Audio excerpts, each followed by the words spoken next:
أشهد أن محمدا عبده ورسوله النبي الصادق الأمين صلى الله عليه وعلى آله وصحبه وسلم تسليما كثيرا دائما إلى يوم الدين. اللهم افتح علينا حكمتك وانشر علينا برحمتك يا أرحم الراحمين. رب اشرح لي صدري ويسر لي أمري واحلل عقدة من لساني يفقهوا قولي آمين. Amma ba'du. Pertamanya, terima kasih kepada yang berusaha, Dr. Faisal, juga moderator kepada channel ni.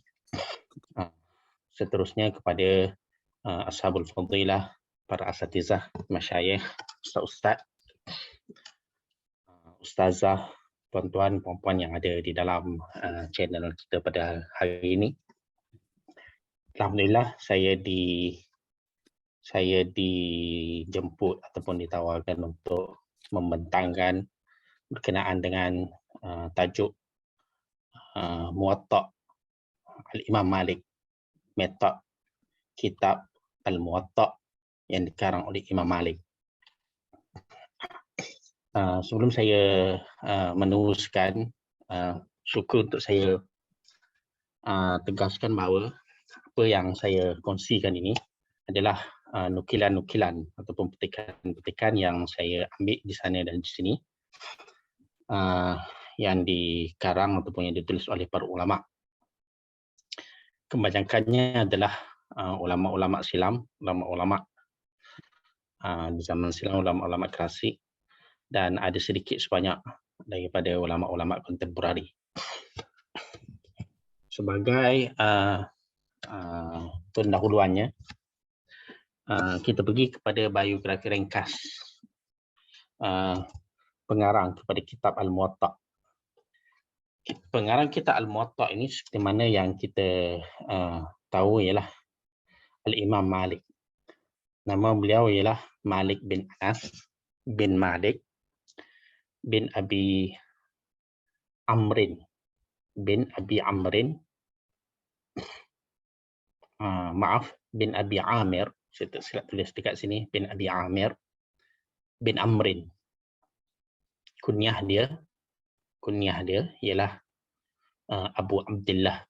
Kunyah dia ialah Abu Abdullah Al-Himyari, berasal daripada kabilah Al-Himyar, iaitu satu kabilah di Yaman, berasal daripada Yaman. Al-Asbahi ialah bani ataupun suku, ataupun boleh kita katakan pecahan daripada kabilah yang besar, iaitu kabilah Al-Himyar. Itu ialah nama panjangnya. Dan Imam Malik bin Anas ini bukannya anak kepada sahabat Anas bin Malik, khadam kepada Nabi sallallahu alaihi wasallam. Kedua-duanya adalah orang yang berlainan. Anas bin Malik, iaitu ayah kepada Imam Malik, adalah berbeza orang yang lain dengan as-sahabi al-jalil Anas bin Malik. Ibu kepada Imam Malik ialah seperti mana yang disebut di dalam kitab-kitab biografi ataupun kutubut tarajum, disebutkan sebagai Aliyah ataupun Al-Aliyah. Aliyah ataupun Al-Aliyah binti Syarik Al-Azdi, daripada suku Al-Azdi. Para ulama berbeza pendapat berkenaan dengan tarikh lahir Imam Malik ini. Ada agak banyak pendapat, tapi pendapat yang paling sahih antaranya disebutkan oleh Al-Imam Zahabi di dalam Syiar A'lamin Nubala. Beliau dilahirkan pada tahun 93 Hijrah. Dilahirkan pada tahun 93 Hijrah.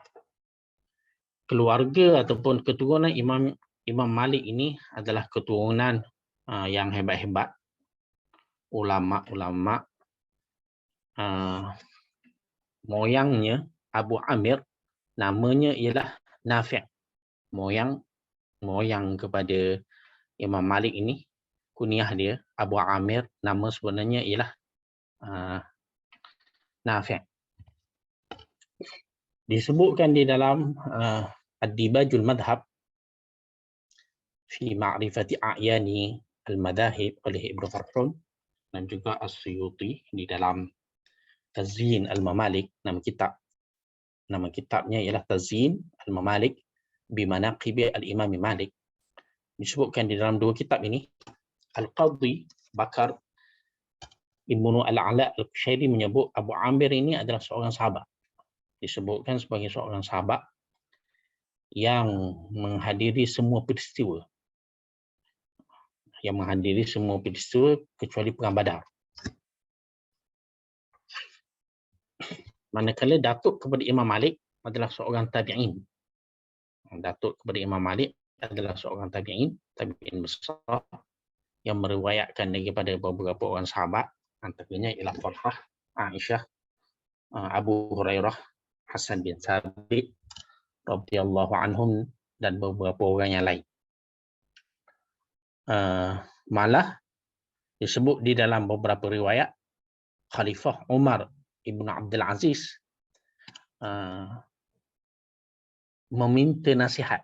Kalau ayat dalam bahasa Arab tu, kana Umar Ibn Abdul Aziz yastashiruhu, meminta nasihat, bermusyawarah dengan dia. Bermusyawarah dengan Abu Anas ini.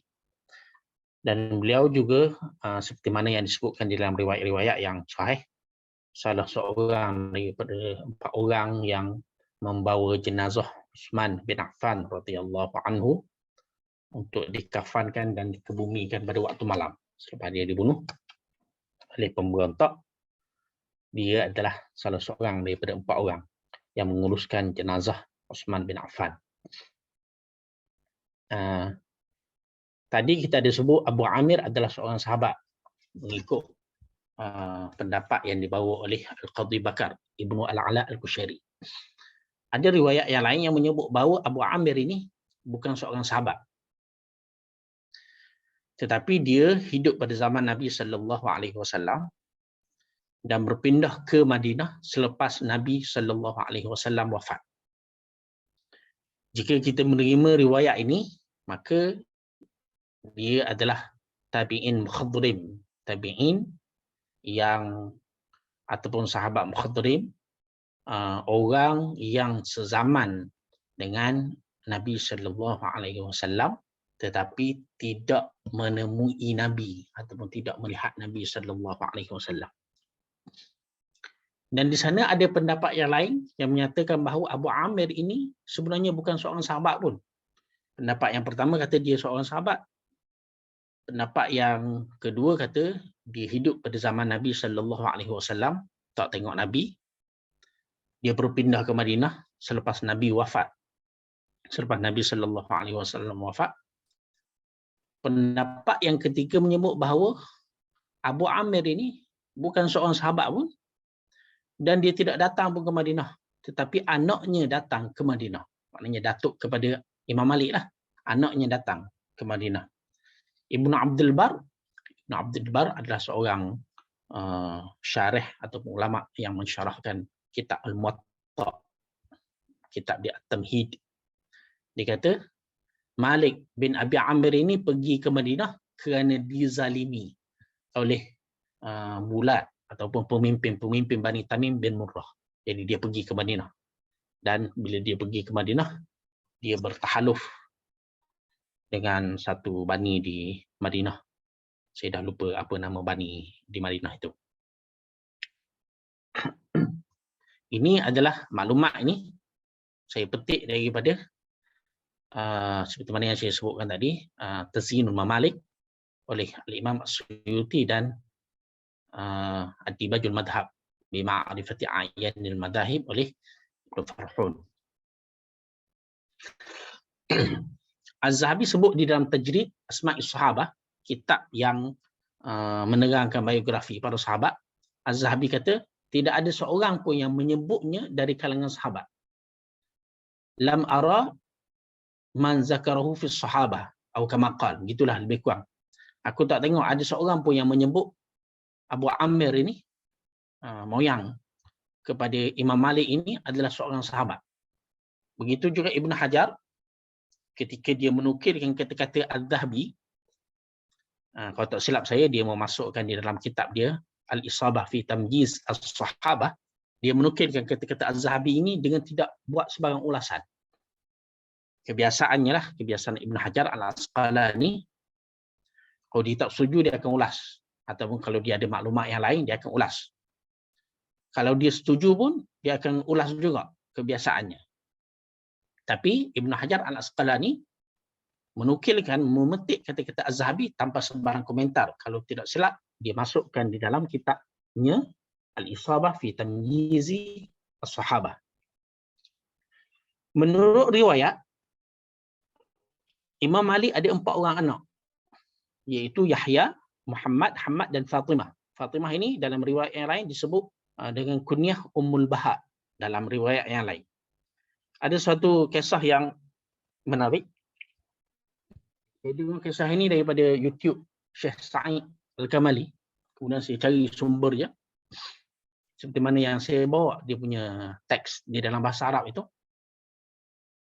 Az-Zubairi sebut kanat li Malik ibnatu tahfazu ilmahu, yakni al-Muwatta. Az-Zubairi ni kata Imam Malik ada anak perempuan yang memelihara ilmunya, iaitu memelihara kitab Al-Muwatta.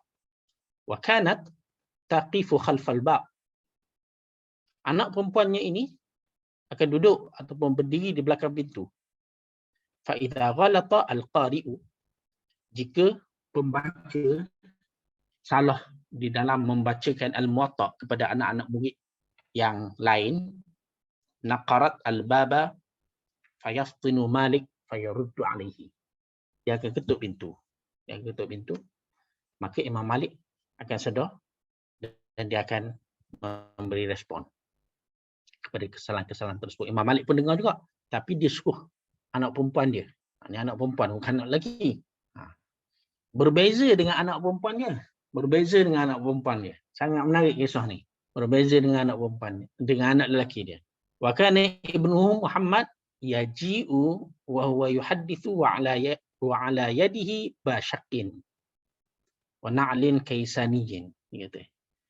Anaknya Muhammad, anak Imam Malik, yang perempuan, yang lelaki ni, masuk dalam keadaan dia sedang bertahdis, dalam keadaan memberikan hadis kepada anak-anak murid dia, meriwayatkan hadis kepada orang lain. Dengan dia membawa sejenis helam, basyak, sejenis burung helam. Wa na'lin kaisaniyin. Dan na'lin kaisaniyin ni saya tak pasti maksud dia apa. Sama ada selipar ataupun sama ada besi yang dipasangkan pada sejenis besi yang dipasangkan pada tapak kaki binatang tu. Dia panggil ladam kan. Kalau tak silap saya dia panggil ladam. Kemudian dia kata kepada anak murid dia lah. Dia kata, tengoklah anak aku, dalam riwayat menyebutlah, ini anak perempuan aku dan ini anak lelaki aku. Kemudian dia kata dia yang masyhur. Al-adabu adabullah, la adabal aba'i wal ummahat. Dia kata didikan ini, didikan Allah, dia kata. Bukan didikan ibu bapa dan bukan didikan bukan didikan bapa dan bukan didikan ibu, dia kata. Maknanya iman tak dapat diwarisi. Kita kan dulu dengar nafik apa ni? Raihan kan iman tak dapat diwarisi. Al-adabu adabullah, la adabal aba'i wal ummahat. Imam Malik kata kepada anak murid dia lah yang berada ketika itu. Wal khairu khairullah la khairal aba'i wal ummahat. Dan kebaikan itu adalah kebaikan daripada Allah, bukan kebaikan kerana bapa dan juga kerana mak. Ini adalah satu kisah yang menarik lah, yang kita boleh ambil pengajaran. Maknanya pergantungan kita dengan Allah Subhanahu Wa Taala di dalam mendidik anak. Seterusnya kita tengok sikit. Setelah saya merujuk beberapa kitab, tidak banyak cerita-cerita berkenaan dengan Imam Malik menuntut ilmu. Dari segi peringkat-peringkat, cerita-cerita yang ataupun riwayat-riwayat yang dibawa adalah secara umum. Antaranya menyebut bahawa emak Imam Malik Al-Aliyah binti Syari itu adalah orang yang memberi sumbangan yang besar di dalam menghalakan Imam Malik supaya mempelajari ilmu. Disebut di dalam riwayat-riwayat, ada yang disebutkan wallahu alam dari segi kesahihan saya tak semak, Ada menyebut Imam Malik ketika itu nak belajar muzik, nak belajar menyanyi. Tetapi tidak disukai oleh ibunya. Mak dia suruh dia hafal Quran. Ketika dia nak belajar ilmu-ilmu yang lain, selepas dia habis menghafal dan juga ilmu-ilmu asas yang lain, dia kata nak belajar ilmu lain, mak dia kata kepada dia, ta'al falbas thiyabal ilmi. Dia kata, mari sini, pakai baju orang nak menuntut ilmu. Yaqulu Malik, al-Imam Malik kata, fa'albasatni thiyaban mushammaratan. Mak aku telah memakaikan aku pakaian yang dilipatkan hujung kaki itu, hujung kaki, wa wada'at at-tawilata 'ala ra'si, dan meletakkan macam benda untuk nak ikat serban lah di atas kepalaku, wa ammamatni fawqa, ikat serban di atasnya, thumma qalat idhab faktub al-an. Pergilah dan tulislah ilmu sekarang.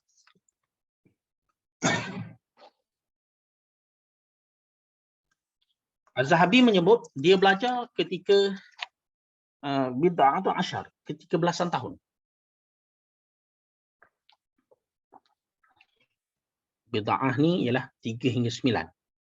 Maknanya daripada 3 hingga 13 hingga 19 tahun.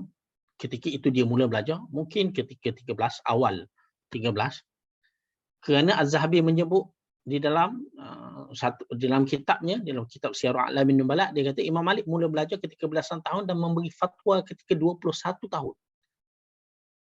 Tasaddara lil futya, mula memberi fatwa. Maknanya agak cepat dan agak muda, sangat muda ketika dia memberi fatwa. Kerana Imam Malik ini terkenal dengan kepintaran dia, kehebatan hafalan dan kefahaman yang tajam. Dia bukan hafal saja, bukan semata-mata hafalan, tetapi juga kefahaman. Kerana seperti mana yang kita tahu, untuk belajar ni kita kena ada al-hifzu, kemudian kena ada al-fahmu, hafal, kemudian kita faham. Dan ada kedua-dua. Biasa orang salah satu. Ada orang hafal tapi tak berapa nak faham. Ada orang faham tapi tak berapa nak hafal. Jadi tak berapa nak kemah jadi. Tapi Imam Malik ni dia ada kedua-duanya. Okay.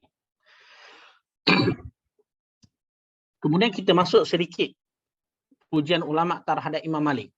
Terlalu banyak pujian para ulama kepada Imam Malik. Sangat banyak pujian para ulama dan kisah-kisah yang menunjukkan kehebatan Imam Malik, tapi kita mengambil 1-2 di sini. Salah satunya ialah kata-kata Al-Imam Syafi'i. Imam Syafi'i kata, "Idza dzukira al-ulama'u fa Maliku an-najmu." Jika disebut tentang ulama-ulama, Malik adalah bintang. Imam Malik adalah bintang. Wa Malikun hujjatullah ala khalqihi ba'da tabi'in. Imam Malik ni hujjah Allah kepada makhluk-makhluknya selepas tabi'in. Ibaratnya kalau kita bertaklid atau bermazhab di dalam apa-apa amalan, kita kata Imam Malik ni hujjah aku. Kita jawab di hadapan Allah Subhanahu Wa Taala. Imam Malik, ikut pendapat Imam Malik. Seolah-olah ibaratnya kita boleh kata begitulah. Imam Syafi'i juga kata berkenaan kehebatan Imam Malik di dalam al-athar, dalam ilmu hadis ataupun ilmu al-athar ini. Idza jaa al-atharu fa Maliku an-najmu. Apabila datang al-athar, hadis, pendapat sahabat, kata-kata tabi'in, kata-kata tabi'in, apa-apa sahaja yang berbentuk riwayat, fa Malik an-najmu. Imam Malik adalah bintang. Kemudian Imam Syafi'i kata lagi, Malik wa Ibn Uyainah al-qarinan. Malik dan Ibn Uyainah bersama-sama, seiring, sama-sama. Laulahuma la dhahaba ilmu al-Hijazi. Kalaulah bukan kerana dua-dua ni, hilang ilmu al-Hijaz. Al-Hijaz tu inilah di antara Mekah dan Madinah lah, sekitar tu lah al-Hijaz tu, hilang ilmu. Kalau bukan kerana dua orang ni yang memelihara, yang mengembangkan dan menyebarluaskan. Kalau bukan kerana kedua-dua orang ni. Diriwayatkan daripada Abdus Salam Ibnu Asim wa ruwiya an Abdussalam ibn Asim annahu qala. Diriwayatkan daripada Abdussalam bin Asim, dia berkata bahawa dia berkata, qultu li Ahmad ibn Hanbal, aku kata kepada Imam Ahmad bin Hanbal, yang sama sahab Hanbali, sahibul Musnad, pengarang al-Musnad. Musnad ada berapa, ada 27. Ada 27 ribu hadis, kurang lebih lah. Dia kata, dia tu Imam Ahmad tu yang menyusun kitab yang 27,000 hadis tu kurang lebih. Dia kata ar-rajulu, qultu li Ahmad, aku kata kepada Imam Ahmad, ar-rajulu yuridu hifzal hadis fa hadithu man yahfaz. Seseorang dia mahu menghafal hadis, maka hadis siapa yang dia patut hafal? Hadithu Malik ibnu Anas. Hadithu Malik ibni Anas. Ahmad ibn Hanbal kata hadis Imam Malik. Qultu farrajulu yuridu an yanzura fi ar-ra'yi fa bi ra'yin man. Seseorang yang nak tengok kepada fiqh. Ar-ra'yu di sini ialah fiqh. Istilah di sini ialah ar-ra'yu, perkara-perkara yang berbentuk akal.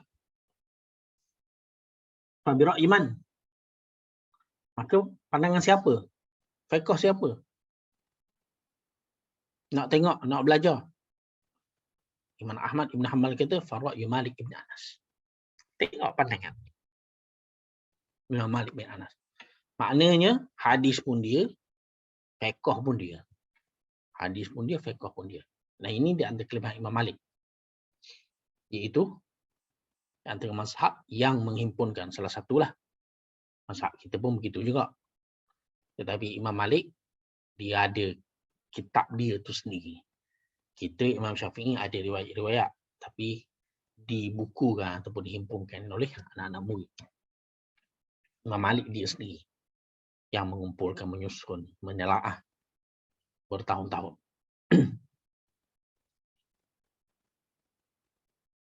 Kemudian Imam An-Nawawi kata ajma'a tawaiful ulama ala imamati Malik wa jalalatihi. Bersepakat kumpulan-kumpulan ulama ke atas imamah Imam Malik ni. Imam dia kepada imam, bersepakat Imam Malik ini sebagai imam dan ketinggian dia, wa azimi siyadatihi, dan besarnya kepimpinan dia dan kemuliaannya, dan wa tauqirih, dan penghormatan. Wal id'ani lahu fil hifzi wat tathabbut, dan akur pada hafalan dia dan pada penelitian riwayat. Wa ta'zimi hadis Rasulullah sallallahu alaihi wasallam, dan membesarkan, Imam Malik ini membesarkan hadis Rasulullah sallallahu alaihi wasallam.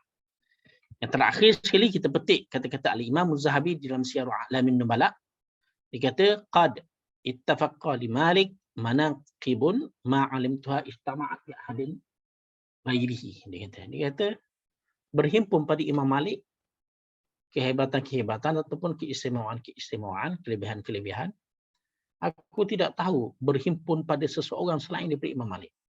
Orang lain ada kehebatan-kehebatan, tapi pada Imam Malik ni berhimpun sekumpulan kehebatan-kehebatan yang banyak ni yang tidak terhimpun pada orang lain.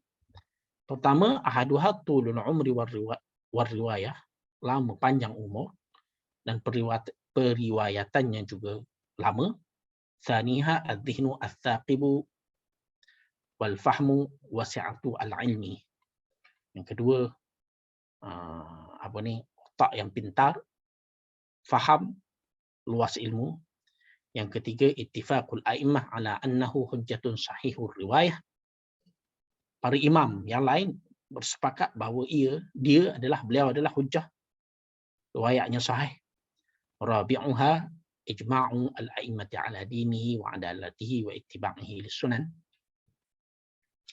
Yang keempat ialah para ulama, imam-imam al-a'immah bersepakat sebulat suara ke atas agamanya, adalahnya, kebolehpercayaan atau kewibawaannya, dan dia mengikut sunnah.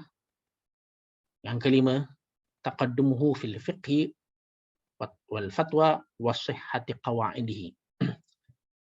Lebih dahulu dalam fiqh, dia orang yang awal dalam fiqh, dalam fatwa, dan kaedah-kaedah yang dibawanya adalah sahih.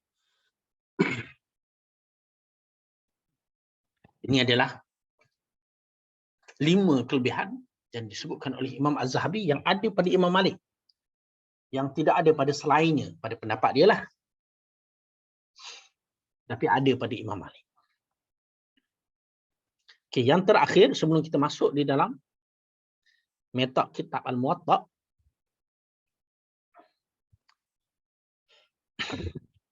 saya masukkan sikit sebab kitab ini disusun, namanya dan masa yang diambil oleh Imam Malik. Sebab Imam Malik menyusun kitab ini seperti mana yang dapat kita tengok di sini ialah di mana Al-Mansur telah membuat haji dan bertemu dengan Imam Malik. Ketika itu dia mendengar hadis, mendengar fiqh dan merasa takjub.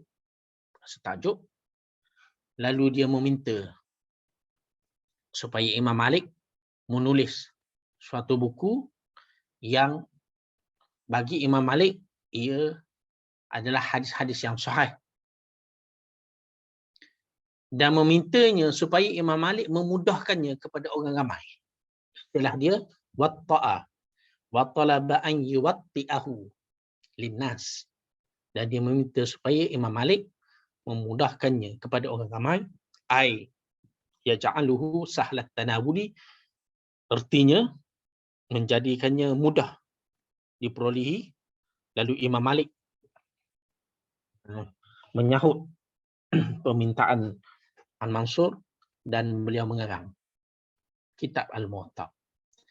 Daripada perkataan watta'ahu ataupun watta'ahu linnas, inilah kitab Al-Muwatta ini dinamakan sebagai Al-Muwatta, iaitu memudahkannya kepada orang ramai.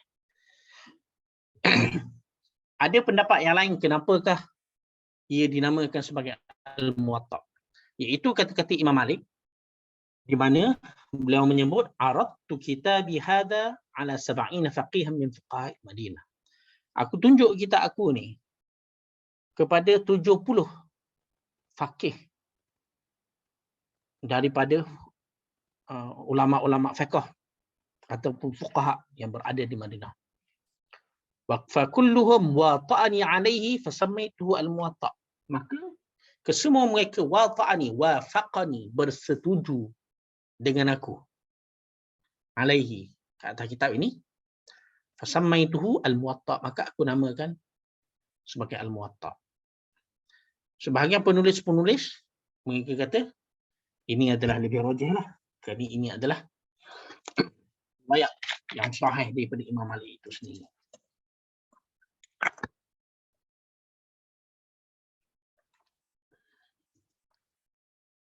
Berapa lama masa yang diperlukan oleh Imam Malik? Seperti mana yang ada di dalam riwayat-riwayat dan seperti mana yang tradisi imam-imam hadis apabila mereka menyusun sesuatu buku hadis, mereka akan terus menyemaknya. Malah ada sehingga hampir saat-saat kematian terus lagi semak. Ini adalah perkara biasa. Ibn Hajar Al-Asqalani semak bertahun-tahun syarah hadis Fathul Bari itu dan lain-lain. Imam Ahmad Ibn Hanbal kitab Musnad semak bertahun-tahun. Begitu juga dengan Imam Malik.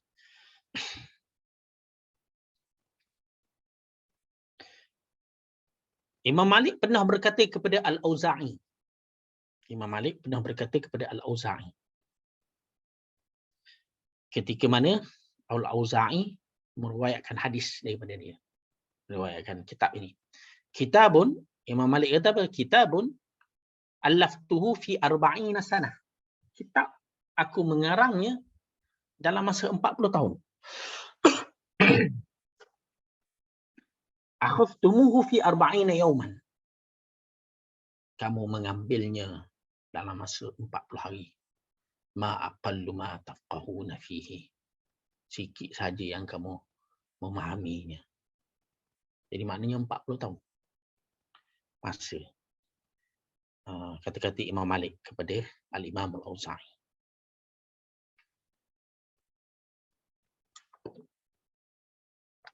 Seterusnya kita masuk kepada metode.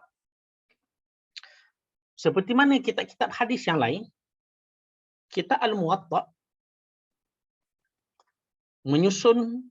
disusun mengikut bab-bab fiqh. Ia dimulakan dengan bab besar ataupun dinamakan sebagai kitab. Kitab tu bab lah. Al-kitab, jadi kitab sebagai contohnya kitabus shalah, bawah tu dia ada bab sembahyang Jumaat, bab sembahyang sunat dan sebagainya. Kitab, bab besar.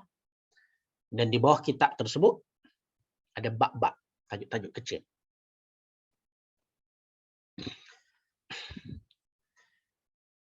Antara yang berbeza Muwatta' dengan kitab-kitab hadis yang lain, dengan kitab Sunan Abu Dawud, Sunan Tirmizi dan sebagainya, bab yang terakhir di dalam sebahagian kitab akan diletakkan bab jami'. Sebagai contoh, Kitabul Janaiz diletakkan bab Babu Jami' Al-Janaiz. Kenapa dia ada bab ini, Jami' Al-Janaiz ni? Tujuannya ialah supaya Imam Malik boleh meletakkan mana-mana hadis yang dia rasa tidak sesuai dengan tajuk-tajuk yang sebelum itu. Tajuk-tajuk yang sebelum itu. Contohnya ini saya kopilah daripada kitab Muwatta', daripada Maktabah Syamilah tu, Babu Jami' Al-Janaiz. Kemudian ada hadis-hadis ni dibawakan. Hadis di mana Aisyah zaujan Nabi sallallahu alaihi wasallam akhbarathu annaha sami'at Rasulullah sallallahu alaihi wasallam qabla an yamut. Dia mendengar Nabi Rasulullah sallallahu alaihi wasallam sebelumnya wa huwa mustanidun ila sadriha. Keadaan baginda bersandar kepada dadanya, wa ashat ilaihi, dan dia mendengar Nabi sallallahu alaihi wasallam berkata, Allahumma ighfirli warhamni wa alhiqni birrafiq al-a'la. Ya Allah, ampunilah aku, rahmatilah aku, dan turutilah aku dengan ar-rafiq al-a'la. Jadi Imam Malik rasa hadis ni tak sesuai untuk diletakkan di dalam bab-bab yang lain, maka diletakkan di dalam bab ini. Hadis Rasulullah sallallahu alaihi wasallam kata, "Ma min nabiyyin yamut wa huwa yukhayyar." Tidaklah seseorang nabi itu mati sehinggalah dia diberi pilihan. Nak beri pilihan, nak hidup lagi ke nak mati bertemu dengan Allah Subhanahu wa taala. Nabi pun kata, Aisyah kata, qala, dia Aisyah berkata, fasami'tuhu yaqulu, maka aku mendengar dia berkata, baginda bersabda, baginda berkata, Allahumma rafiqul a'la fa'araftu annahu dhahib. Maka aku pun tahu dia dah nak pergi. Okay. Dia susun kitab dia seperti mana kitab-kitab hadis berdasarkan bab fiqh, seperti mana yang kita tahu. Kitab Al-Muwatta', kitab As-Sunan adalah kitab-kitab hadis yang disusun berdasarkan bab-bab fiqh. Kitab Al-Muwatta' juga disusun mengikut bab-bab fiqh, tetapi bercampur-campur dengan pendapat-pendapat sahabat, pendapat tabi'in. Kitab Al-Jami' tidak berdasarkan kepada bab fiqh saja, tapi termasuk juga dengan bab-bab yang lain. Jadi kitab Al-Muwatta' ini adalah suatu kitab yang disusun berdasarkan kepada bab-bab fiqh, tapi ia agak berbeza sedikit kerana di penghujung, di bab terakhir bagi setiap kitab tu dia ada Babu Jami' Al-Janaiz sebagai contoh. Okey, baik. Kemudian di antara perkara yang membezakan dia juga, dia tidak memulakan kitab Al-Muwatta' tu dengan kitab At-Taharah, yang mana kebiasaannya kitab-kitab As-Sunan yang lain, kitab-kitab hadis yang disusun berdasarkan bab-bab fiqh.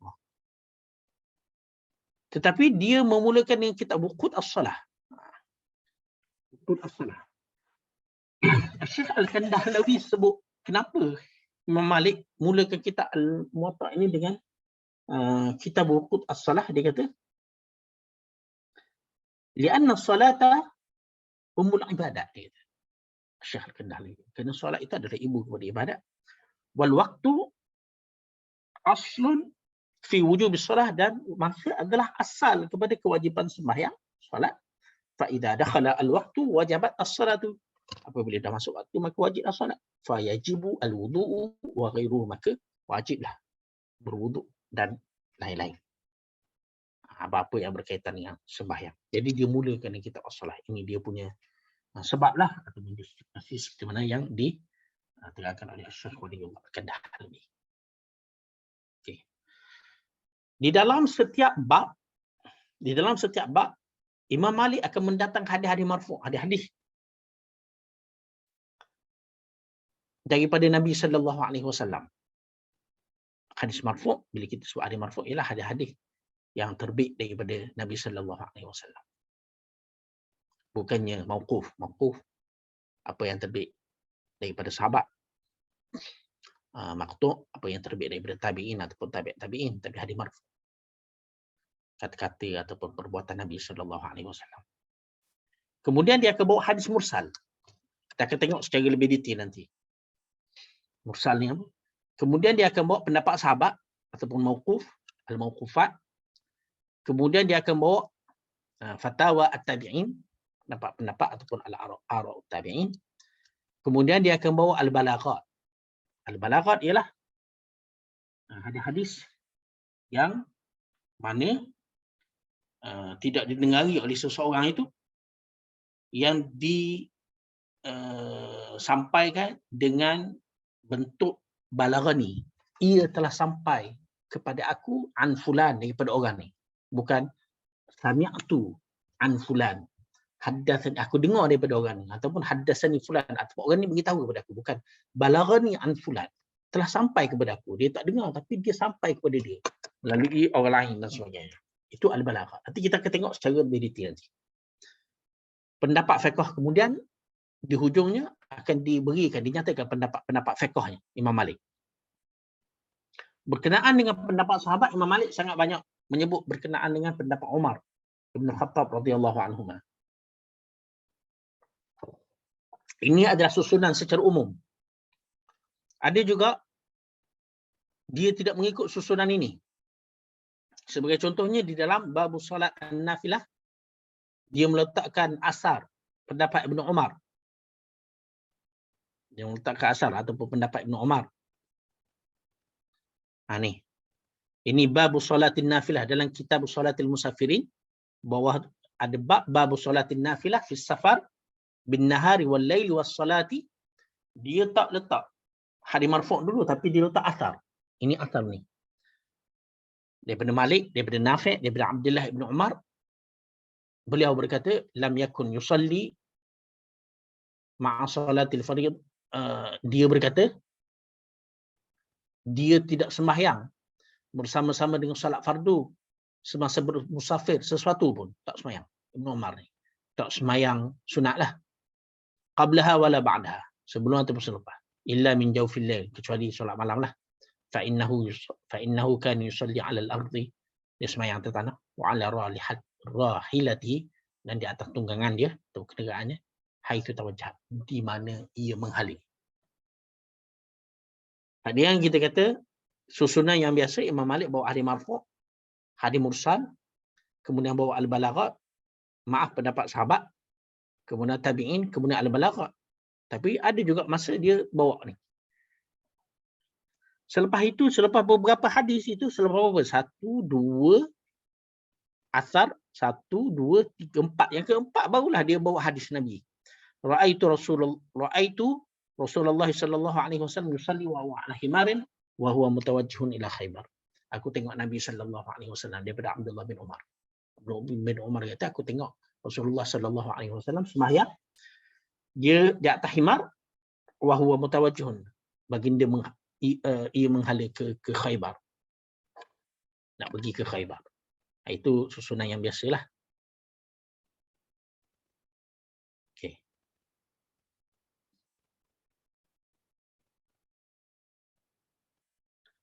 Kita sampai pukul berapa ni? 10.30 ke sampai pukul 11? Ya, Ustaz. Boleh sampai pukul berapa? Boleh sampai pukul berapa? Boleh. Kita cuba habiskan sampai pukul 11 paling lambat kita cuba habiskan. Boleh. Kita cuba habiskan. Okey.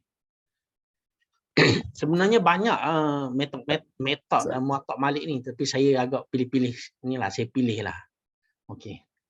Kemudian di antara perkara yang disebut oleh para ulama ialah Imam Malik seorang yang sangat teliti di dalam memilih perawi. Tidak memilih kecuali orang tersebut as-siqatul asbat. Kena ada dua lah. Kalau di dalam kaedah al-jarh wa ta'dil tu kena ada dua. Siqatun mutqinun, siqatun sabtun. Jadi kena ada dua. Kena ada double. Yahya bin Ma'in kata, seorang imam al-jarh wa ta'dil, dia kata, la turidu an tas'al an rijal Malik. Kau tak akan nak tanya berkenaan dengan perawi-perawi Imam Malik. Kullu man haddatha anhu siqatun illa rajulan aw rajulain, dia kata. Semua orang yang dia ambil hadis daripadanya adalah siqah kecuali seorang ataupun dua orang. Ibnu Uyainah pula menyebut ma ra'aitu ahadan ajwadu akhdan lil ilmi min Malik. Aku tak pernah tengok seorang yang lebih baik mengambil ilmu berbanding Imam Malik. Wa ma kana ashaddu intiqadihi lirrijali wal ulama. Dan betapa keras kritikannya kepada perawi-perawi dan juga kepada ulama-ulama. Maknanya dia berhati-hati.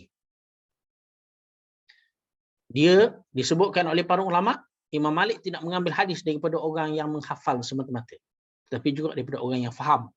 Tak ambil daripada orang yang yuhaddithu bi kulli ma sami'a.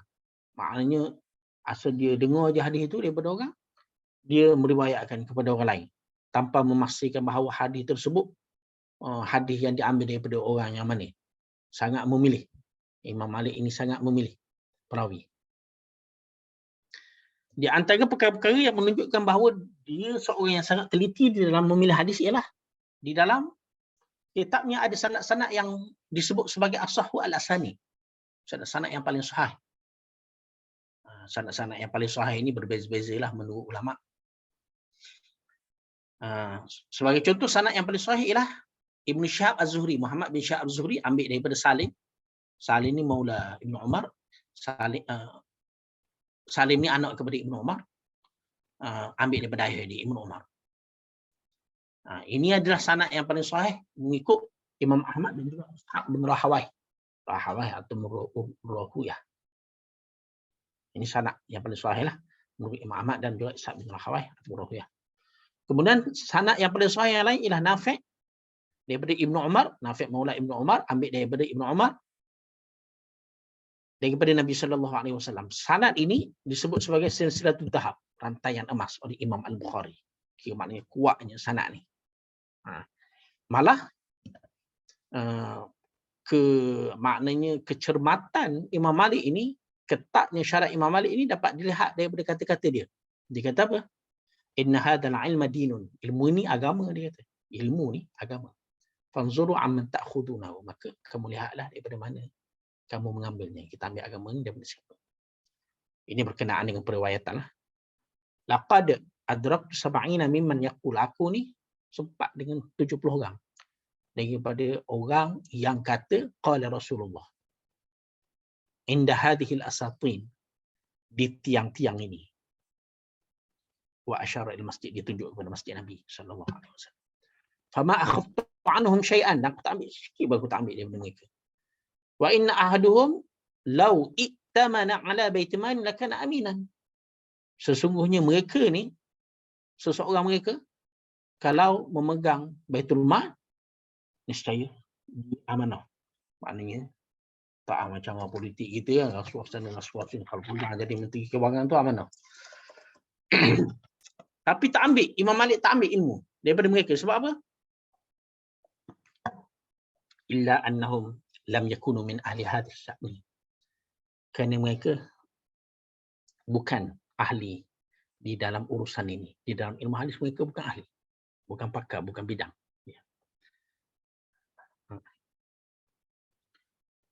Imam Malik kata, ra'aitu Ayyub as-Sukhtiyani bi Makkah hajjatain fama katabtu anhu. Aku tengok Ayyub, dia kata, as-Sukhtiyani, dia kata, 2 kali semasa buat haji. Aku tak ambil Tak tulis sedikit pun daripada dia. Wa ra'aituhu fi tsalisah qa'idan fi fana'i Zamzam.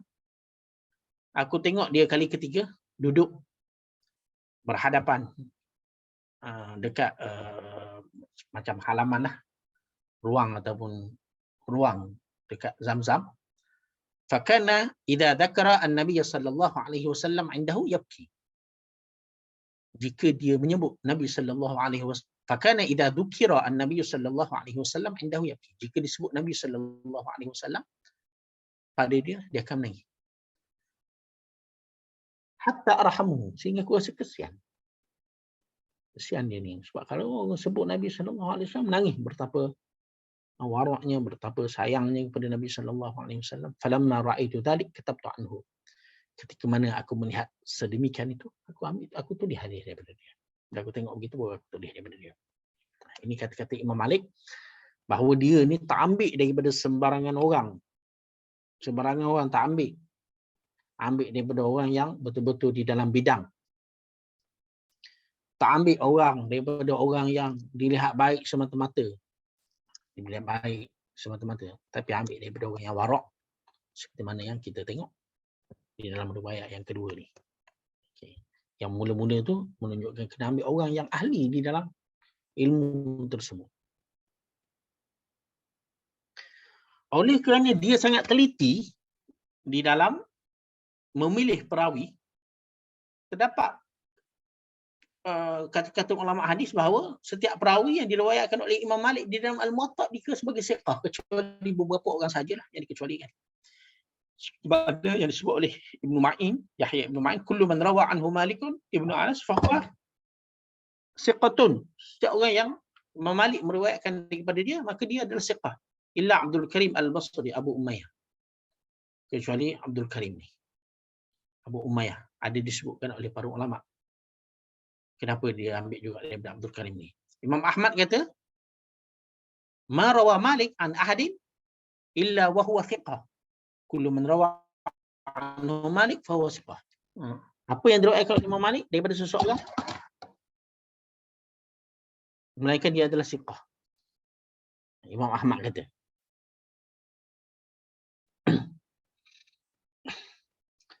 Bishr Ibnu Umar Az-Zahrani pernah bertanya kepada Imam Malik tentang seseorang perawi. Sa'altu Malikan an rajulin. Aku tanya Imam Malik tentang seorang perawi. Imam Malik pun jawab kepada dia, hal ra'aitahu fi kutubi. Adakah engkau melihatnya di dalam kitab-kitab aku? Qultu la. Dia berkata, aku berkata tak, aku tak tengok. Imam Malik kata, lau kana thiqatan la ra'aitahu fi kutubi. Kalau dia thiqah, nescaya engkau akan tengok dia di dalam kitab-kitabku. Imam Az-Zahabi membuat satu kesimpulan. Dia kata, fahadzal qaul yu'tika bi annahu la yarwi illa amman huwa 'indahu thiqatun. Dia kata, kata-kata ni dia kata menunjukkan kepadamu bahawa dia tidak meriwayatkan melainkan daripada orang yang menurutnya thiqah. Wala yalzimu min dhalik an yarwi'a an kulli thiqat, tetapi ia tidak melazimi daripada demikian itu dia meriwayatkan daripada semua orang thiqah. Tak semestinya lah semua sekali, seorang pun tak ada yang tidak thiqah, tak semestinya. Thumma la yalzimu mimma qala anna kulla man rawa anhu wa huwa 'indahu thiqatun an yakuna thiqatan 'inda baqi al-hufaz. Kemudian tidak melazimi apa yang dia kata setiap orang yang dia meriwayatkan daripadanya ia adalah thiqah di sisinya, orang itu thiqah di sisi hufaz yang lain. Maknanya thiqah di sisi Imam Malik tak semestinya di sisi imam-imam hadis yang lain juga thiqah, tak semestinya. Az-Zahabi kata, faqad yakhfa 'alaihi min hali syaikhihi ma yazharu li ghairihi.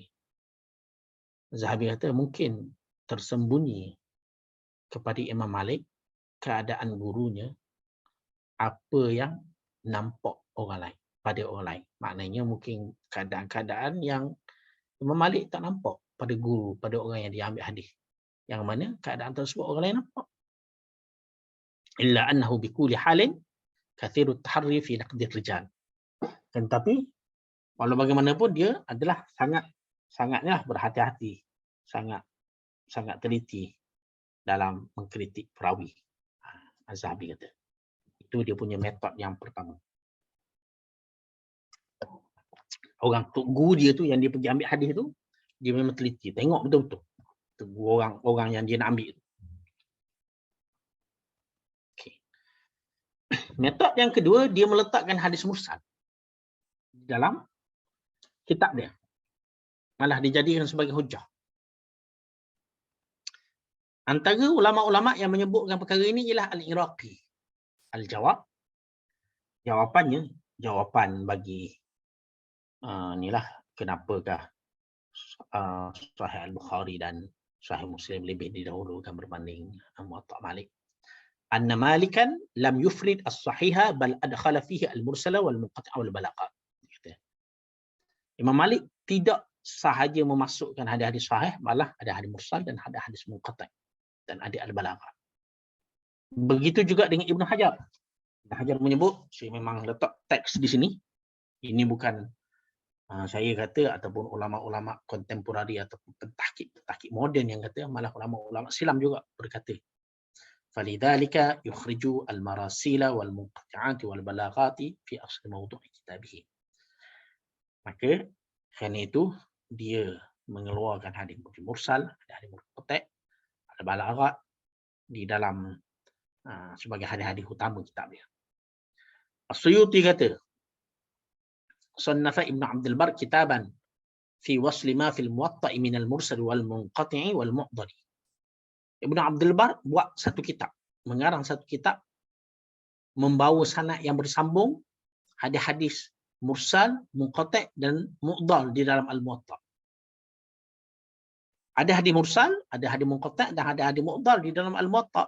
Ibn Abdul Bar dia buat kitab bawa sanad yang bersambung bagi hadis-hadis tersebut, ada hadis mursal, ada munqati'. Maknanya adalah di dalam kitab al-muwatta' itu. Antara hadis mursal ini, sebelum itu, maaf saya lupa, hadis mursal ini ialah hadis di mana tabi'in berkata, qala Rasulullah sallallahu alaihi wasallam. Dia tabi'in, dia bertemu dengan sahabat, dia tak bertemu dengan Nabi. Tetapi dia kata Nabi sallallahu alaihi wasallam kata. Maknanya perawi pada lapis sahabat itu gugur, tidak ada. Perawi pada lapis sahabat itu gugur, tidak ada. Itu ialah hadis mursal. Antara hadis mursal yang banyak diriwayatkan ialah Sa'id ibn Musayyib. Sayyidut Tabi'in. Ulama kata Sayyidut Tabi'in ini ketua tabi'in pada ilmu. Uwais Al-Qarni ketua tabi'in pada kemuliaan tu, ke wara' dan sebagainya lah. Dan seumpamanya.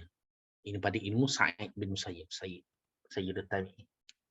Ini adalah contoh-contoh hadis. An Sa'id ibn al-Musayyib anna Rasulullah sallallahu alaihi wasallam qala man akala min hadhihi syajarati fala yaqrubu masajidana yu'dhina bi rihit thawb.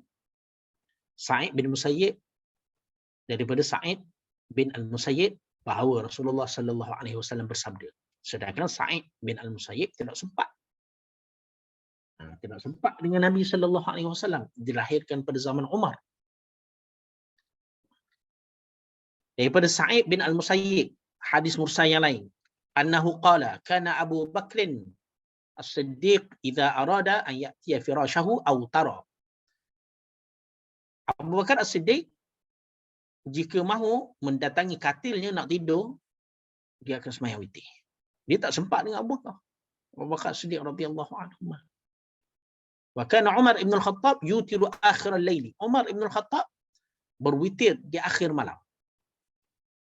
Qala Sa'id ibn al-Musayyib fa amma ana fa idza ji'tu firashi aw tartu. Maka aku, jika aku nak tidur mendatangi katilku, aku akan sembahyang witir. Dia tak sempat dengan Sa'id. Dengan Umar, dengan Abu Bakar As-Siddiq, dengan Umar ibn al-Khattab. Dia tak sempat. Dia seorang tabi'in, tapi dia kata daripada Rasulullah, dia kata Abu Bakar begini, dia kata Umar begini. Ini di antara riwayat yang menunjukkan memang Sa'id bin Musayyib tak mendengar daripada Umar. Aku tanya, Ibn Wahab kata, aku mendengar daripada Malik. Wasu'ila an Sa'id bin Musayyib. Ditanya tentang Sa'id bin Musayyib, hal adraka Umar radhiyallahu anhu? Adakah dia sempat dengan Umar? Sa'id bin Imam Malik kata, la, walakinna wulida fi zamani Umar. Tapi dia ni lahir pada zaman Umar. Falamma kabira akabba 'ala al-mas'alah an sya'nihi wa amrihi. Bila dia dah besar, dia maknanya hurung, maknanya betul-betul tengok hurung masalah tentang Umar dan tentang perkara-perkara berkenaan dengannya. Fatwa Umar, apa-apa yang Umar buat pada zaman dia, memang dia ambil tahu. Hatta ka'annahu ra'ahu. Hingga kan seolah-olah dia melihat Umar. Maknanya dia banyak tahu berkenaan dengan Umar. Tapi dia tak sempat dengan Umar. Dia lahir pada zaman Umar. Malah Imam Malik kata, balaghani anna Abdullah ibn Umar kana yursilu ila Ibn al-Musayyib.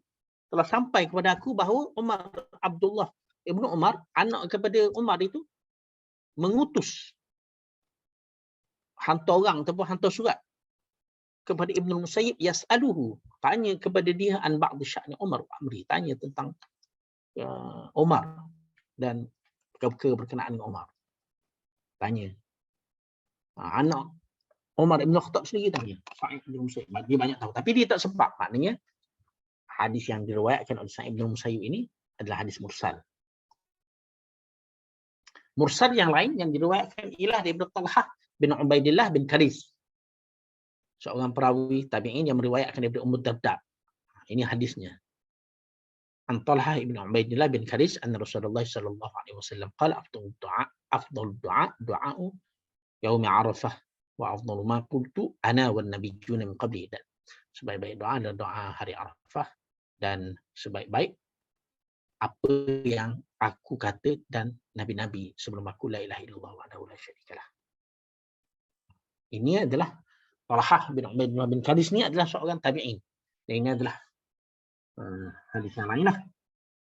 Talhah bin Ubaidillah bin Karis anna Rasulullah sallallahu alaihi wasallam qala ma ru'ya asy-syaitan yawman huwa fihi asgharu wala adharu wala ahqaru wala abyazu.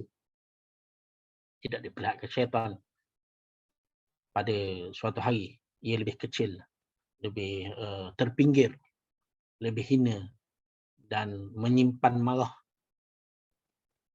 berbanding pada hari Arafah. Maknanya pada hari Arafah itu Nabi nampak syaitan memang paling hina, paling jauh, dipinggirkan, paling menyimpan marah pada hari Arafah.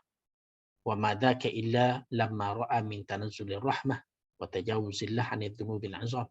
Demikian itu kerana banyaknya turun rahmah dan Allah Subhanahu wa taala memaafkan dosa-dosa yang besar. Ini adalah hadis yang diriwayatkan secara mursal oleh Talhah bin Ubaidillah bin Karis. Ini di antara mursal yang diriwayatkan oleh Imam Malik. Ini di antara metod dia. Pertama, dia teliti tengok perawi, tapi dia memasukkan juga hadis mursal.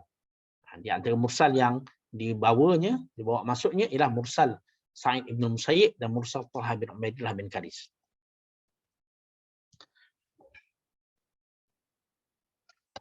Para ulama berbincang, adakah Imam Malik berhujah dengan hadis mursal? Adakah Imam Malik berhujah dengan hadis mursal? Al-Hakim An-Naisaburi dalam kitab dia Ma'rifatul Ulumil Hadis dengan Al-Madkhal ila Sahih, nama kitab dia Al-Madkhal ila Sahih dengan Ma'rifatul Ulumil Hadis, Ma'rifatul Anwa' Ulumil Hadis Ibn Salah, ini Ma'rifatul Ulumil Hadis.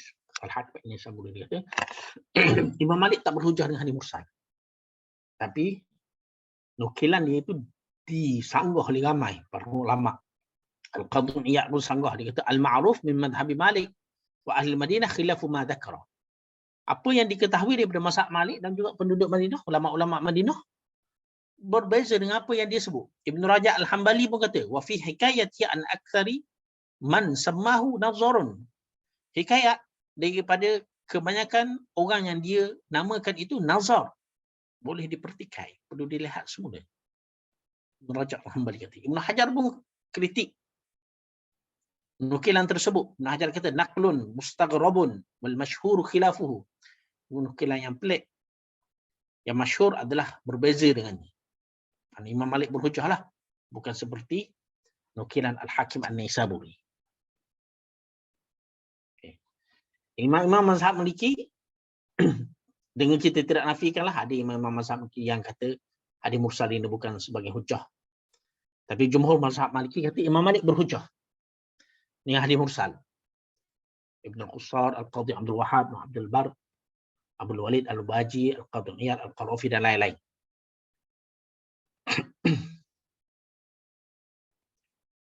Okay. Sebahagian mereka kata berhujah secara mutlak berdasarkan kepada apa yang ada di dalam Al-Muwatta, dijadikan fi sulbil mawdu' sebagai hadis yang asal, hadis yang utama di dalam kitab Al-Muwatta, dan juga berdasarkan kepada amalan-amalan ulama-ulama di Madinah sebelum Imam Malik. Mereka berhujah, ulama-ulama fiqh mereka berhujah. Di dalam pembentukan fiqh itu mereka menggunakan hadis mursal berdasarkan pertama apa yang ada di dalam Al-Muwatta, mereka kata secara mutlak. Yang kedua berdasarkan kepada amalan ulama-ulama sebelum daripada Imam Malik. Ada yang kata bersyarat. Ada yang kata bersyarat. Syaratnya ialah orang yang meriwayatkan hadis mursal tersebut. Contohnya tadi Talhah bin Ubaidullah bin Karis tadi kan. Dia adalah seorang yang tidak meriwayatkan hadis mursal melainkan daripada orang yang siqah. Itu syarat dia. Tidak mengambil hadis dari mursal melainkan daripada orang yang siqah. Itu syarat. Ada kata bersyarat dengan syarat yang kita sebut tadi, ada kata secara mutlak.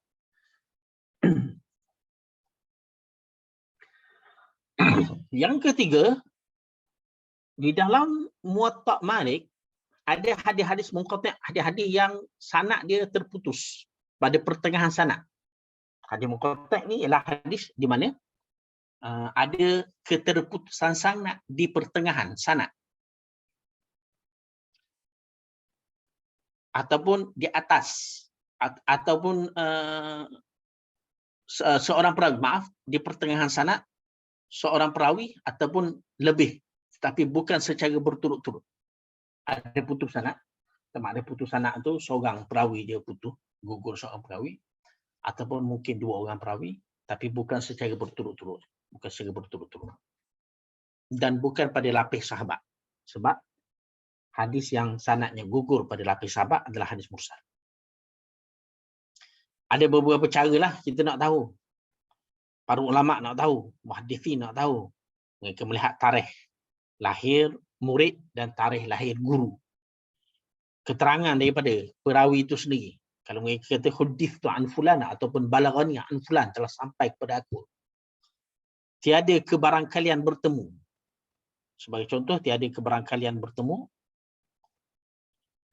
seperti mereka berada di tempat yang jauh dan tidak ada kebarangkalian langsung pernah pergi ke suatu tempat mereka pernah bertemu. Kalau ada kebarangkalian bertemu, itu tak ada masalah. Sebagai contohnya, mereka menunaikan haji pada tahun yang sama. Itu ada kebarangkalian bertemu. Ini antara caranya lah. Contoh hadis munqati' di dalam Al-Muwatta ialah hadis yang saya bawakan ni.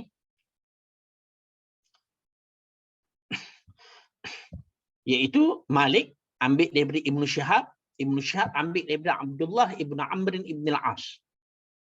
Ibn Abdul Bar semasa menghuraikan hadis ini, dia kata hadzal haditsu munqati'un li'anna Az-Zuhri lam yalqa Ibn Amr.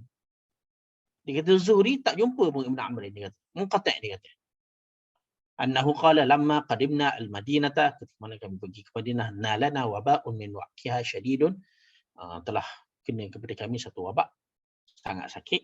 Rasulullah pun keluar, fakhraja Rasulullah sallallahu alaihi wasallam ala nas, Nabi keluar tengok orang ramai, wa hum yusalluna fi subhatihim qu'udan, mereka sembahyang fi nafilatihim, fi subhatihim tu fi nafilatihim, sembahyang sunat mereka dalam keadaan qu'udan, dalam keadaan duduk.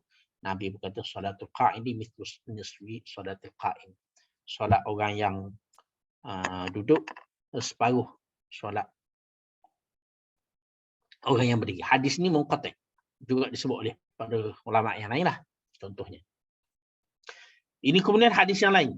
Ini juga adalah hadis munqati'. Saya ingat macam nak cerita sikit tapi tak apalah, kita ada 15 minit lagi. Hadis ni munqati' kerana Muhammad tidak mendengar daripada Rafi'. Kalau kita tengok dekat sini, ini Muhammad bin Yahya bin Habban ini dia cerita daripada Rafi'. Cerita dia ni, dia kata ada seorang hamba curi anak pokok daripada kebun seseorang. Kemudian tuan kebun tu pun orang yang dicuri tu pun carilah anak kebun dia. Akhirnya jumpalah pencuri tu bawa hamba pergi jumpa Marwan bin Hakam. Marwan bin Hakam nak potong tangan. Kemudian tuan kebun tu, dah sebab hamba dia mencuri, tuan kebun tu pun pergi bawa kepada Rafi' bin Khadij. Jadi Muhammad bin Yahya bin Habban ini tidak bertemu dengan Rafi' bin Khadij ini. Sebab Rafi' bin Khadij ni kata apa? Dia dengar Nabi SAW bersabda la qat'an fi thamarin. Tak boleh potong tangan pada ni. Pada pokok ni, tak boleh. Fi thamarin, pada buah ni, tak boleh. Jadi Muhammad bin Yahya bin Habban ini, dia cerita hadis ni daripada Rafi' bin Khadij. Dia tak jumpa pun Rafi' bin Khadij. Dia tak jumpa pun. Ini contoh hadis munqati' yang lain lah. Dalam masa yang sama, perlu diingatkan bahawa hadis-hadis munqati' di dalam Al-Muwatta' mempunyai sanad-sanad yang bersambung di luar Al-Muwatta'. Di luar Al-Muwatta'. Sebagai contohnya hadis ni. Hadis ni munqati' di dalam Al-Muwatta'. Sebab apa? Kerana Abdullah tidak bertemu dengan Umar. Abdullah tidak bertemu dengan Umar.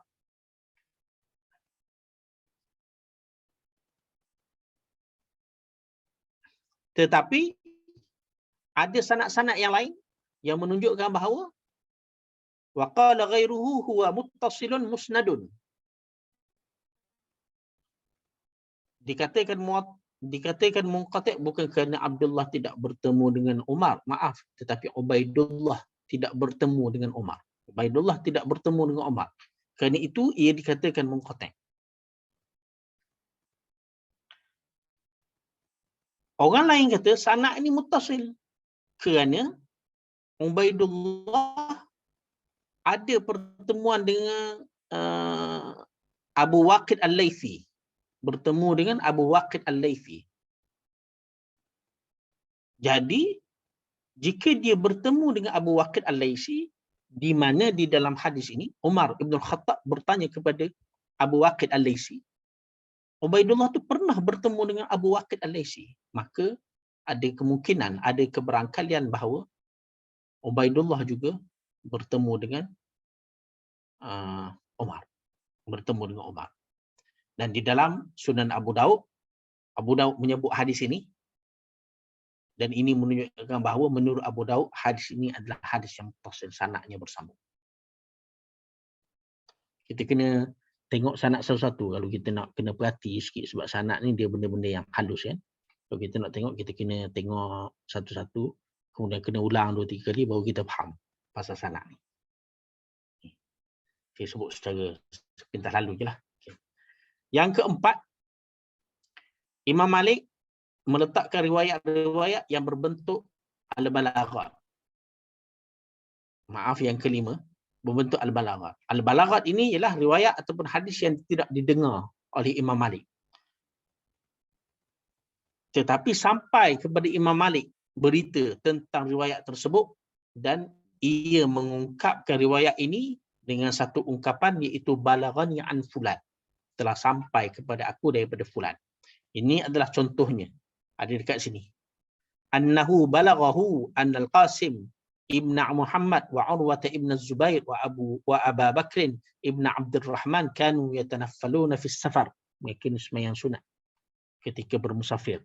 Sampai kepada dia Qasim bin Muhammad, Urwah bin Zubair, Abu Bakr bin Abdurrahman, mereka ni sembahyang sunat ketika bermusafir. Ini juga hadis ini. Balaghahu anna Umara qala telah sampai kepada dia Umar Ibn Khattab berkata, ittajiru fi amwal yatama la ta'kuluha az-zakah.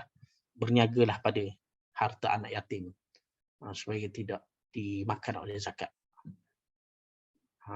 Umar Al-Khattab kata. Tapi balaghahu, dalam bentuk balaghahu, bukan Imam Malik kata, aku dengar orang ni kata dia dengar daripada Umar Ibn Khattab. Bukan begitu. Balaghahu. Al-balaghat dikira sebagai hadis yang dhaif. Tetapi untuk al-balaghat di dalam Al-Muwatta' Malik ini, para ulama meletakkannya di kedudukan yang agak tinggi lah. Kedudukan yang agak tinggi. Malah Sufyan pernah berkata, idza qala Malik balaghani fahuwa min aqsamis sahih. Kerana kebanyakan al-balagha di dalam Muwatta' Malik, di luar Muwatta' Malik ada sanad. Az-Zahabi kata, fa inna Malikan mutathabbitun, dia kata. Imam Malik ni dia kata seorang yang meneliti. Fala'alla balaghatuhu aqwa min marasili mithli Humaid wa Qatadah, dia kata. Kemungkinan balaghat, hadis-hadis yang berbentuk balaghat Imam Malik ini lebih kuat daripada mursal oleh Humaid dan Qatadah bin Du'amah. Kedua-duanya adalah tabi'in. Lebih kuat lagi, dia kata.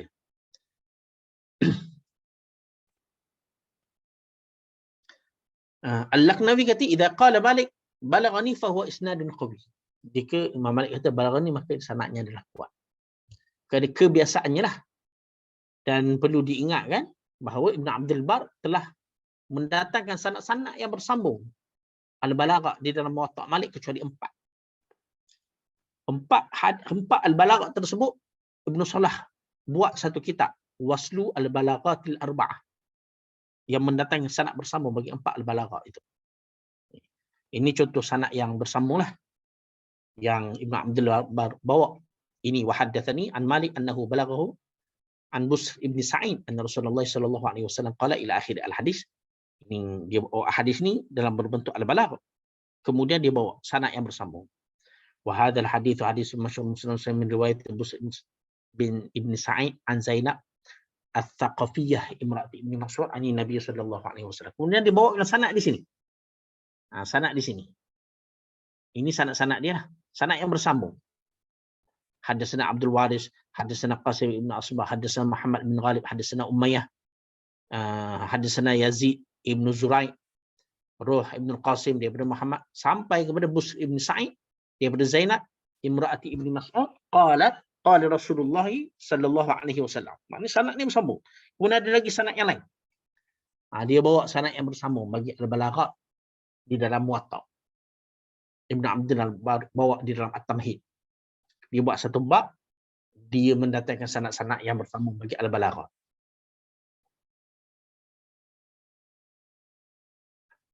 Ada beberapa jenis al-balagha, saya sebut secara inilah, secara sepintas lalu. Ada sebut al-balagha langsung daripada Nabi, annahu balaghahu anna Rasulullah telah sampai kepadanya bahawa Rasulullah sallallahu alaihi wasallam kana yaqul, balagha daripada sahabat, annahu balaghahu anna Abdullah ibn Umar, sampai kepadanya bahawa Abdullah bin Umar kana yaqul. Jenis al-balagha lah. Tadi balagha disebut terus sampai kepada dia daripada Nabi terus. Sampai kepada dia daripada sahabat. Balagha daripada tabi'in pun ada juga. Sampai kepada dia bahawa Sa'id ibn al-Musayyib kata begini-begini. Balagha yang ada perawi mubaham pun ada. Perawi yang tidak disebutkan nama. Sebagai contohnya, wa haddatsani an Malik annahu balaghahu, telah sampai kepadanya an ahli ilmi, daripada ahli ilmu, ulama. Siapa ulama tersebut? Tidak dinyatakan. Siapakah sekumpulan ulama tersebut? Tidak dinyatakan. Ada juga macam tu. Ini di antara metod dia lah. Ada juga balaghat yang tidak disandarkan kepada sesiapa. Balaghahu annahu kana yuqal, telah sampai kepadanya, kepada Imam Malik, dikatakan alhamdulillahilladzi khalaqa kulla syai'in kama yanbaghi. Dikatakan kata-kata ini. Siapa yang kata? Tidak dinyatakan. Sebab Imam Malik meriwayatkan secara al-balaghat Pertamanya ialah kerana Imam Malik nak fokus kepada istidlal di dalam sesuatu masalah fiqh. Sebagai contoh kita tengok ni. Ini hadis yang mula-mula ni adalah hadis dibawa hadis yang muttasil, yang bersambung. Hadis secara bersambung. Kemudian dia bawa pendapat-pendapat dia. Ini pendapat-pendapat dia ni. Selepas dia bawa pendapat-pendapat dia tu, ini yang saya boldkan ni. Okey. Mula-mula tu hadis, kemudian yang saya Malik pun kata, yaqdi ma wajaba alaihi min uqufin idza sahha fi ramadhana aw ghairihi wa qad balaghani anna Rasulullah sallallahu alaihi wasallam arada al-uquf fi Ramadan thumma raja'a falam ya'taki. Dia bawa hadis, kemudian dia bawa pendapat dia, kemudian dia bawa lagi balaghat yang memfokuskan kepada dalil pada apa yang dia kata, menyokong juga pada apa yang dia kata, selain daripada hadis yang dia sudah bawa. Sebab itulah para penulis menyebut bahawa antara sebab Imam Malik membawa riwayat secara al-balaghat kerana fokus kepada istidlal di dalam masalah fiqh. Dalam masa yang sama sudah ada hadis yang sudah bersanad di dalam Al-Muwatta' dan juga di luar Al-Muwatta'. Ini salah satu sebab. Sebab yang lain ialah sebahagian riwayat diperolehi daripada kitab, tidak melalui periwayatan. Perkara ini disebut Syekh Waliullah Al-Kandahlawi. Dia kata Imam Malik tengok di dalam helaian-helaian yang ditulis, dia tak ambil benda tu daripada periwayatan, bukan dia haddatsani ataupun sami' tu, bukan begitu. Dia tengok daripada kitab-kitab ni, dia jumpa kitab yang mana seperti mana yang kita ketahui Imam Malik ini hidup. Sekejap saya ambil ni sekejap, adapter sekejap.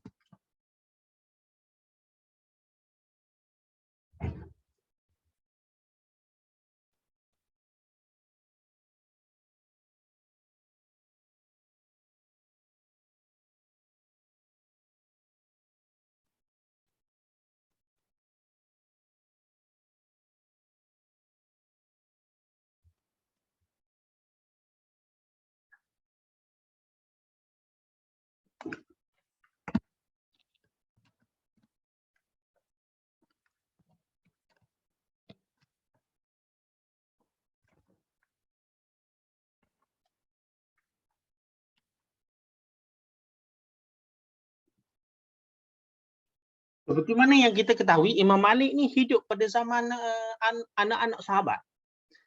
Jadi apabila Imam Malik menemui kitab-kitab yang diberitahu kepada dia, ataupun tulisan-tulisan yang diberitahu kepadanya bahawa ia adalah tulisan para sahabat, maka Imam Malik akan ambil dan memasukkan di dalam Al-Muwatta' dan disebut balaghani, telah sampai kepada aku.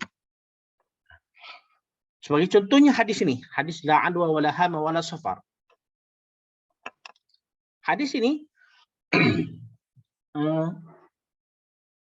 daripada Bukair bin Abdullah bin Al-Ashaj, daripada seorang sahabat, daripada perawi hadis.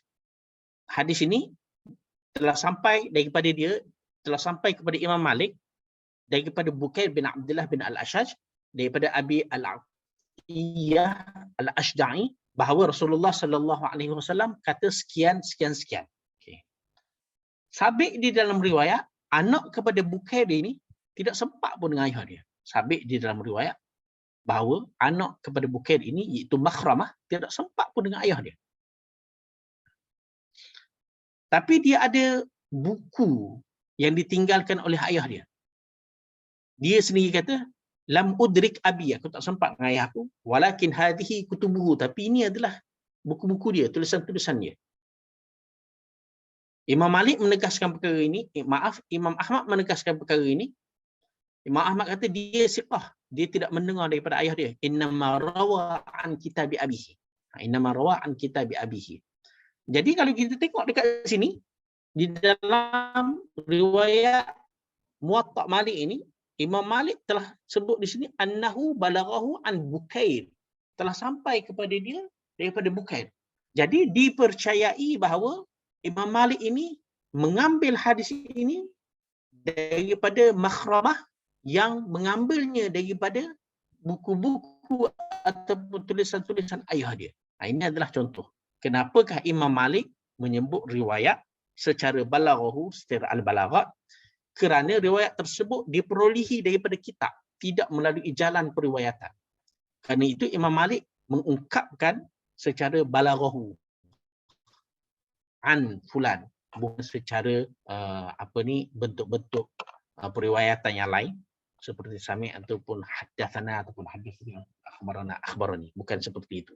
Ini antara perkara yang disebutkan oleh Al-Kandahlawi. Sebab yang ketiga, Imam Malik menghimpunkan cerita-cerita daripada riwayat-riwayat yang berbeza-beza. Sebagai contoh, hadis ini. Hadis ini dibawa daripada riwayat-riwayat yang berbeza-beza. Annahu balaghahu anna Rasulullah sallallahu alaihi wasallam meninggal pada wafat pada hari Isnin di dufina yaum ats-tsulatsa. Orang ramai bersolat kepadanya afzazan sendiri-sendiri la ya ummuhum ahadan. Faqala nasun yurfanu innal mimbar. Sebagian yang lain kata dikebumikan di Baqi'. Abu Bakar pun datang, Abu Bakar kata, aku mendengar Rasulullah sallallahu alaihi wasallam madu fina nabiyyun qat illa fi makanihi alladhi tuwfiya fihi. Tidaklah dikebumikan seorang nabi melainkan pada tempat yang dia mati padanya. Jadi riwayat ini dicampur adukkan dengan riwayat-riwayat yang berbeza-beza, maka Imam Malik akan menyebut ia adalah balagh, secara balagh telah sampai kepadanya. Ini di antara sebab-sebablah yang disebutkan oleh para ulama kenapakah Imam Malik memasukkan riwayat secara al-balagha di dalam kitabnya. Kemudian yang sebelum yang terakhir, Imam Malik memasukkan amalu ahli Madinah di dalam Al-Muwatta. Ada beberapa istilah yang digunakan. Antara yang digunakannya ialah al-amru indana. Amalu ahli Madinah ini ialah hadis-hadis yang masyhur, yang diamalkan oleh penduduk Madinah. Ini salah satu daripada usul mazhab Maliki. Istilah yang digunakan ialah al-amru indana. Perkara tersebut di sisi kami, ataupun antara istilah lain yang digunakan ialah as-sunnatu indana. Sunnah di sisi kami, ataupun istilah al-amru alladhi lam yazal alaihi ahlul ilmi bi baladina. Perkara yang masih lagi ahli ilmu di negeri kami. Wa tilkal sunnah allati la ikhtilafa fihi indana. Sunnah itu yang tidak ada khilaf di kalangan kami. Ini adalah istilah-istilah yang mana Imam Malik menggunakan untuk menunjukkan bahawa pendapat tersebut adalah diasaskan ataupun dibina di atas amalu ahli Madinah, amalan penduduk Madinah. Amalan penduduk Madinah yang diwarisi daripada datuk, daripada ayah, seterusnya daripada Nabi sallallahu alaihi wasallam. Ini ada memang sangat banyak di dalam Muwatta Malik. Kemudian yang terakhir sekali ialah Muwatta Malik mempunyai pendapat-pendapat fiqh, kerana tujuan Muwatta Malik dikarang itu bukan semata-mata untuk menghimpunkan hadis, tetapi untuk merumuskan pendapat-pendapat fiqh yang digunakan sebagai amalan, yang diamalkan. Ini adalah perkara yang disebut sendiri oleh Imam Malik. Imam Malik kata fihi hadis Rasulullah sallallahu alaihi wasallam wa qaulut tabi'in wa qaulus sahabati wat tabi'in wa ra'yi. Wa ra'yi, saya tersilap tulis tu. Di dalamnya ada hadis Rasulullah sallallahu alaihi wasallam, ada pendapat sahabat dan pendapat tabi'in dan pandangan Imam Malik kata. Ada pandangan dia di dalam Muwatta. Ini adalah contohlah. Contoh istinbat hukum pendapat fiqh Imam Malik yang dibawakan dalam kitab Al-Muwatta. Dibawakan hadis idza ja'a ahadukum al-jum'ata falyaqtasil. Jika datang seseorang hari Jumaat, maknanya seseorang kamu masuk hari Jumaat, maka mandilah. Imam Malik kata man irtasala yaumal jum'ati awal naharihi wa huwa yuridu bidzalika ghusla al-jum'ah fa inna dzalika al-ghusla la yajzi anhu. Masuk seseorang yang mandi hari Jumaat awal siang, dia bermaksud dengan mandi itu untuk nak mandi Jumaat, maka mandi tersebut tidak memadainya. Hatta yaghtasila li rawahihi, sehingga dia mandi untuk dia nak pergi Jumaat. Maknanya kalau nak mandi Jumaat, nak dapat mandi Jumaat ni, tak boleh mandi pagi tu dia dah niat dah. Kita nak pergi office tu, kita niat dah pergi pagi. Ni pendapat dia lah. Untuk kita nak tengok pendapat fiqh tu, kita kena tengok mengikut mazhab lah. Tapi ini pendapat dia yang dia bawa di dalam Al-Muwatta. Bagi dia, tak boleh mandi pagi tu. Nak kena mandi bila dia nak pergi tu. Mandi bila dia nak pergi tu. Kemudian dia bawa dalil yang lain. Falyaghtasil, jika datang kepada kamu, berdasarkan idza ja'a ahadukum al-jum'ata falyaghtasil. Bila datang kepada Jumaat, maka mandilah. Bukan asal Jumaat kita mandi. Jadi ini adalah di antara pendapat fiqh yang dibawa selepas dibawakan sesuatu hadis. Ada juga pendapat-pendapat tersebut dibawa hasil daripada jawapan yang ditanya kepada dia. Wasu'ila Malik. Ada banyak benda tu dalam Al-Muwatta. Ini adalah pendapatnya, saya tak bacalah. Kemudian Imam Malik juga mentarjih pendapat. Sebagai contohnya dia bawa asar. Anna Abdullah ibn Umar kana idza su'ila, Abdullah bin Umar pernah ditanya, hal yaqra' ahadun khalfal imam, adakah seseorang itu perlu baca di belakang imam? Abdullah bin Umar berkata, idza shalla ahadukum khalfal imami fahasbuhu qira'at imam. Jika seorang kamu sembahyang belakang imam, cukuplah dia bacaan imam. Wa idza shalla wahdahu falyaqra'. Jika dia sembahyang sendiri, maka dia bacalah. Wa kana Abdullah ibn Umar la yaqra'u khalfal imam. Abdullah bin Umar memang tak baca di belakang imam. Yahya berkata, Yahya bin Al-Laythi adalah anak murid Imam Malik. Sami'tu Malikan yaqul, aku mendengar Malik berkata, al-amru indana, perkara ini di sisi kami, an yaqra'a ar-rajulu wara' al-imam. Dia tak ikut pendapat Abdullah bin Umar tadi. Dia tarjih. Al-amru indana an yaqra'a ar-rajulu wara' al-imam. Perkara ini di sisi kami, seseorang itu hendaklah membaca di belakang imam. Fima la yajharu fihi al-imamu bil qira'ati. Apa yang imam tak baca jahar. Wa yatruku al-qira'ata fima yajharu fihi al-imamu bil qira'ah. Dan dia baca, dan dia meninggalkan bacaan, dia tak baca pada apa yang imam baca secara jahar. Dia tarjih di sini. Dia bawa pendapat dia, dan ada pendapat dia itu kerana ditanya oleh orang, dan juga dia mentarjihkan pendapat. Dan ada juga tajuk-tajuk yang didatangkan, bab-bab yang didatangkan dalam kitab Al-Muwatta, tidak didatangkan hadis, tetapi didatangkan pendapat fiqhnya, pendapat fiqh Imam Malik. Babu ma jaa fi man ra'afa yaumal jum'ah. Bab berkenaan dengan orang yang berdarah hidung pada hari Jumaat. Imam Malik kata, man ra'afa yaumal jum'ati wal imamu yakhtub fa kharaja falam yarji'. Siapa yang berdarah hidung pada hari Jumaat, imam sedang berkhutbah, dia berkeluar, dia tak balik hatta faragha al-imam min salati, sehingga imam tu dah habis dah sembahyang dia, fa innahu yusalli arba'an. Maka dia sembahyang 4. Kemudian dia kata, qala Malik fil ladzi yarka'u rak'atan ma'al imam yaumul jum'ah thumma yar'afu fa yakhruju fa ya'ti wa qad shara al-imam rak'atain kiltayhima annahu yabni bi rak'atin ukhra ma lam yatakallam. Orang yang rukuk satu rakaat dengan imam pada hari Jumaat, kemudian dia berdarah hidung. Dia pun keluar, bila dia dah datang, imam pun dah sembahyang dah 2 rakaat, dia pun tambah 1 rakaat. Yang lain selagi mana dia tidak bercakap. Ini pendapat fiqh. Dia buat bab, dia tidak mendatangkan hadis, tetapi dia mendatangkan pendapat fiqh. Ini adalah pendapat-pendapat, cara-cara pendapat fiqh itu didatangkan di dalam Muwatta Malik. Jadi ini adalah saya kira metod yang terakhir yang saya bawakan di sini. Semuanya adalah 6 semua sekali. Biasa saya ulang sikit supaya kita boleh ingat. Yang pertamanya ialah susunan, dari segi susunannya. Yang keduanya sangat teliti di dalam mengambil hadis. Yang ketiga, beliau meletakkan hadis mursal. Yang keempat, beliau meletakkan hadis munqati'. Yang kelima, beliau meletakkan al-balaghat. Kemudian yang seterusnya, yang keenam, beliau mendatangkan amal ahli Madinah. Yang ketujuh, beliau mendatangkan pendapat fiqh. Jadi ini adalah 7 metod yang saya senaraikan. Jadi saya berhenti sekadar itu dahulu. Saya mohon maaf di atas segala kekurangan. Apa yang kurang itu adalah syaitan dan diri saya sendiri. Apa yang baik itu adalah daripada Allah.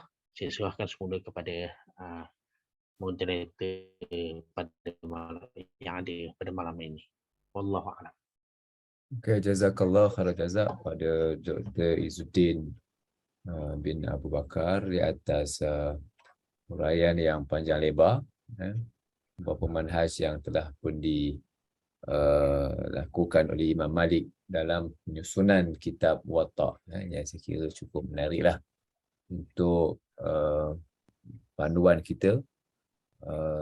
Jadi mungkin sebelum kita baca ataupun sedang kita baca kitab Muwatta, kita dapat gambaran apa sebenarnya yang terdapat dalam kitab ini yang memudahkan untuk kita membaca dan menelitinya. Jadi kalau katakan ada apa-apa persoalan yang daripada kawan kita ada, silakan kalau ada. Saya dah tulis tu, so kalau mungkin tadi ada, boleh tulis supaya Ustaz boleh menjawab kalau ada lah. Nampaknya belum ada lagi. Ya, silakan kalau ada siapa-siapa. Kita sedia maklum bahawa kitab Muwatta ni antara kitab yang menjadi sumber kepada hadis-hadis Imam Bukhari dan sebagainya. Dan orang yang awal, antara orang yang awal dalam mengumpulkan hadis. Okey, ada apa-apa lagi? Kalau ada siapa-siapa yang nak bagi maklum balas ataupun mengajukan soalan. Okey, nampaknya tak ada lah kot. Nampaknya tak ada, dan Ana sekali lagi mengucapkan terima kasih jazakallah khairan jazak bagi pihak Pertubuhan Pendakwah Selangor dengan kerjasama Nadwah Ulama Islam Malaysia, NUIM bawah Yadim, dan juga NGO-NGO yang lain yang terus sama menganjurkan daurah ini, yang kita setakat ni yang ke-8, dan insyaAllah kita akan sambung lagi beberapa kitab yang mungkin tak begitu popular macam Sahih Ibn Hibban, Sahih Ibn Khuzaimah, Mu'jam Tabrani, selalu kita sebut Tabrani, Tarawi, Rawat Tabrani, Mu'jam dan sebagainya, tapi mungkin kita tak tahu bagaimanakah bentuk kitab dan susunan-susunan yang ada dalam kitab berkenaan. Jadi kita adakan daurah ini membantu untuk kita faham dengan berlanjut yang disampaikan oleh asatizah kita. Jazakallah khairan jazak kepada Ustaz dan juga kepada rakan-rakan yang serta pada malam ni. Wallahu alam, aku qouli hadza, assalamualaikum. Kita tutup dengan tasbih kafarah dan suratul Nas. Subhanallah wa bihamdika asyhadu an la ilaha illa anta. Assalamualaikum warahmatullahi wabarakatuh. Waalaikumsalam warahmatullahi wabarakatuh.